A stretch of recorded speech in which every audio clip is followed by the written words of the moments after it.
Bismillahirrahmanirrahim. Assalamualaikum warahmatullahi wabarakatuh. Perkenalkan, nama saya Muhammad Firshal Syarim dari Prodi D3 Farmasi di Politeknik Medika Farma Husada Mataram. Baik, saya akan menjelaskan tentang anatomi dan fisiologi. Untuk apa belajar anatomi? Anatomi berasal dari bahasa Latin, yaitu ana yang berarti bagian, memisahkan, dan tomi yang artinya iris atau potong. Jadi, anatomi adalah ilmu yang mempelajari bentuk dan susunan tubuh, baik secara keseluruhan maupun bagian-bagian serta hubungan alat tubuh yang satu dengan yang lainnya.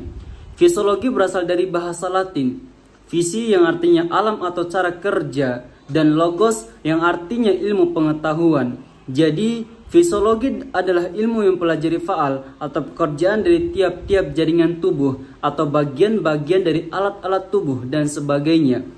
Jika digabungkan, anatomi fisiologi memiliki arti ilmu pengetahuan yang mempelajari tentang susunan atau potongan tubuh dan bagaimana alat tubuh tersebut bekerja. Struktur tubuh manusia. Struktur tubuh manusia terdiri dari sel, yaitu unsur dasar jaringan tubuh yang terdiri atas inti sel atau nukleus atau protoplasma. Jaringan, yaitu kumpulan sel khusus dengan bentuk dan fungsi yang sama. Organ, yaitu bagian tubuh atau alat manusia dengan fungsi khusus. Sistem, yaitu susunan alat dengan fungsi tertentu. Kita bisa melihat gambar di bagian kanan.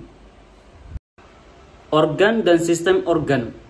Organ-organ yang terintegrasi dan saling bekerja sama membentuk suatu unit fungsi sistem. Dalam tubuh terdapat beberapa sistem yang saling berhubungan sehingga membuat tubuh menjadi sehat.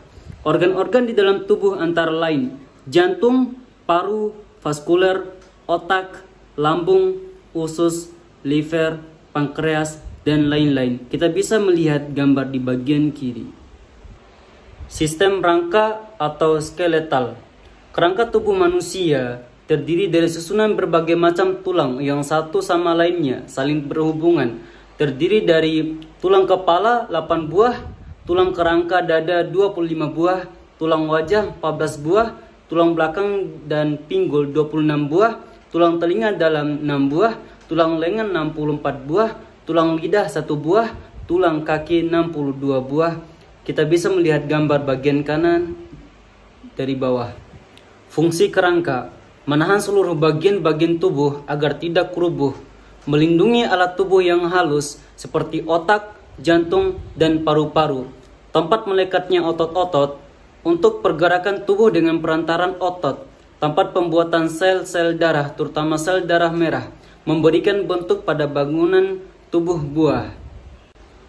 Gelang bahu dan sendi lutut. Gelang bahu itu persendian yang menghubungkan lengan dengan badan. Pergelangan ini mempunyai mangkok sendi yang tidak sempurna, oleh karena bagian belakangnya terbuka.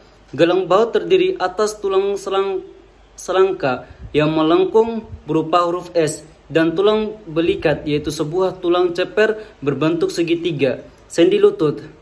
Ujung bawah tulang paha mempunyai 2 buah benjol sendi yang bertopang pada bidang atas tulang kering. Dengan demikian, terbentuklah sebuah sendi yang dinamakan sendi lutut. Pada dinding depan sendi lutut terdapat tempurung lutut. Kita bisa melihat gambar di bagian bawah. Sistem saraf terdiri atas susunan saraf pusat yang mencakup otak dan sumsum tulang belakang. Sistem saraf periferi atau susunan saraf tepi terdiri atas urat-urat saraf yang berasal dari otak dan sumsum belakang. Dan sistem saraf otonom. Sistem pusat dan periferi sering dikelompokkan bersama dan dilukiskan sebagai sistem saraf cerebrospinal. Sistem saraf otonom mencakup saraf simpatik dan parasimpatik. Sistem saraf pusat berkembang dari suatu struktur yang berbentuk bumbung. Pada bumbung tersebut dapat dilihat sebuah dasar, sebuah atap, dan 2 dinding sisi sebagai pembatas suatu terusan yang terletak di tengah.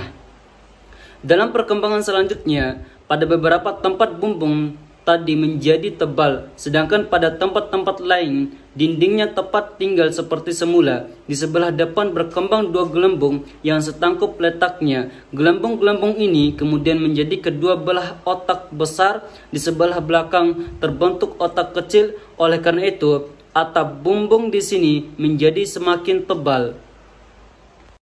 Sistem otot atau muskulo. Sumsum belakang menyerupai batang kelubi yang penampangnya jorong.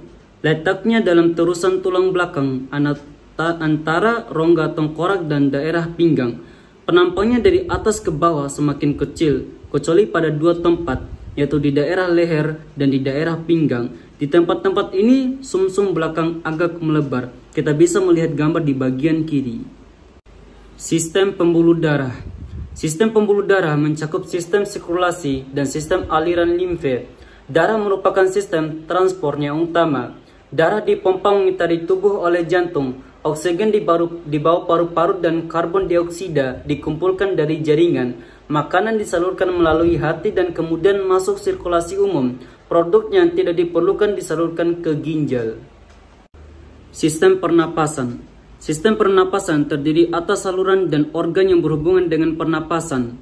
Oksigen dari udara diambil dan dimasukkan ke darah, kemudian diangkut ke jaringan. Produk yang tidak perlu, karbon dioksida, diangkut oleh darah dari jaringan tubuh ke paru-paru dan dihembuskan keluar udara. Paru-paru merupakan sebuah alat tubuh yang sebagian besar terdiri dari gelembung hawa atau alveoli. Gelembung-gelembung hawa terdiri dari sel-sel epitel dan endotel. Banyaknya gelembung paru-paru kurang lebih 700 juta buah paru-paru kanan dan kiri. Paru-paru terletak pada rongga dada. Pada rongga dada tengah terletak paru-paru, sedangkan pada rongga dada depan terletak jantung.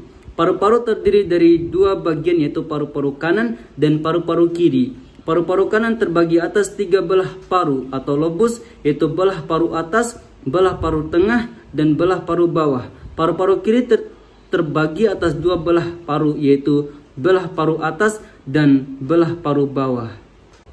Sistem pencernaan. Sistem pencernaan terdiri atas saluran pencernaan beserta kelenjar dan organ daripadanya. Makanan dipecahkan oleh enzim dalam saluran pencernaan dan diangkat oleh darah ke hati dan akhirnya ke jaringan. Sistem pencernaan sangat panjang dan banyak sekali, dimulai dari rongga mulut hingga berakhir ke anus. Dari mulut sudah mengalami berbagai macam tindakan untuk mengolah makanan secara fisik maupun kimiawi. Rongga mulut. Rongga mulut mulai dari celah mulut dan berakhir di belakang pada lubang tekak. Oleh karena lengkung gigi, rongga mulut dibagi 2 bagian, yaitu beranda yang terletak di luar lengkung gigi dan rongga mulut yang terdapat di belakangnya. Beranda dibatasi keluar oleh bibir dan pipi yang mengandung otot-otot mimik, dan karena itu gerakannya amat luas. Kita bisa melihat gambar di bagian bawah. Sistem indera. Sistem indera mencakup perasaan, penciuman, penglihatan, dan pendengaran, dan juga fungsi raba dari kulit. Melalui organ-organ ini, individu dapat berjaga-jaga terhadap kekuatan luar sehingga mampu melindungi dirinya.